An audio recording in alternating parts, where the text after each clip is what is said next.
as long ago as a year and a half, 2 years, I read this article on Bloomberg, I think, and it was talking about how the CEO of Mercedes-Benz had actually been riding around in like rush hour traffic at 6 p.m. in Munich in the back of a driverless Benz. And I was like, oh my gosh, like, one, he trusts the car.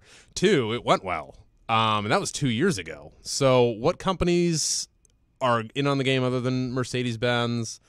What are they seeing as likely to happen? Sure. We talked about Google because they were petitioning the Safety Administration, and they're usually one of the main players that comes to people's minds when they think about self-driving cars. They've been obviously pushing those efforts a lot. But honestly, I think every automaker out there is thinking about this is going to be the next evolution or revolution for cars, in that, Kia, Ford, and like you mentioned, Mercedes, who I really want to talk about in their concept car, is envisioning this. So Mercedes has their F015, and I highly encourage our listeners to go check out their website for this, because it paints a picture, broad strokes, but it paints a picture of some of the potential for what these cars can look like. Is how that the people car can with interact. the table and the four Yep. swivel? Okay, Exactly. And so, but beyond like some of those gains or the benefits that we get from this autonomous car technology, like you're avoiding things like DUIs, you're avoiding things like being distracted on the road by or people who are distracted on the road or aggressive drivers, but you might ease congestion as well. But the thing is, like, it's just really interesting how these cars can really just change how we view even our daily commute. The idea being, so infotainment systems of today would already be considered pretty futuristic and high-tech to drivers 20 or 30 years ago. Right. We have access to things like GPS, Bluetooth calls, Spotify, Pandora. It's all there. Some cars even have a full iPad like built into the console. right. You take that to the next step, and if you're in the car before, driving monopolized your attention, right? Hopefully you're focused on the road, operating the car safely. If you don't have to do that anymore, now you are basically traveling in a giant mobile device.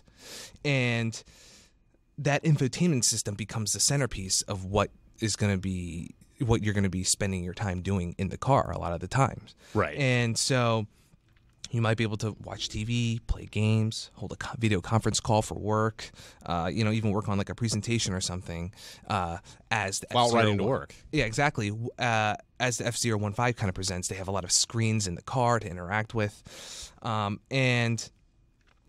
Admittedly, like, I really like my very large phablet-sized smartphone, but in the end, I would take a large actual monitor computer and screen. keyboard any day Yeah. of the week. So, that's some of the potential that, the F015 you can see inside. You mentioned the front seats, they swivel around, so you can basically have four people sitting in a circle facing each other. It's really just a really cool concept. And otherwise, bringing this into the, I guess, more consumer-facing side. So, of all these people who are saving time, like my brother, for example, he commutes an hour a day. So 10 hours a week, that's time spent on the road. Now, Multiply that times a lifetime, and Or a you year got even. 80, 90 years on this earth at best. It's exactly. like- And so you take that and you expand it to the idea that, okay, so that time can now be spent, with retailers, browsing stores, shopping online. You can think about a company like Netflix consuming content from a lot of entertainment companies and content providers. And, just really, it shifts something that happens every day, like your commute, from often a source of frustration, as a lot of people in the DC area will know. Why do you think I moved to Alexandria? Into a source of, of relaxation or however you want to spend that time. It's pretty incredible. And you mentioned like overnight trips to visit family or for work or something. Yeah, can you imagine such a thing? Exactly. You could, we have a great flexible work policy where you can telecommute a lot of times, and you'll sometimes duck out a little early on a Friday to go home to New Jersey or whatever. Imagine leaving at noon, or not even coming in on a Friday, and just getting in a driverless car and popping up to see mom and get your laundry done or whatever.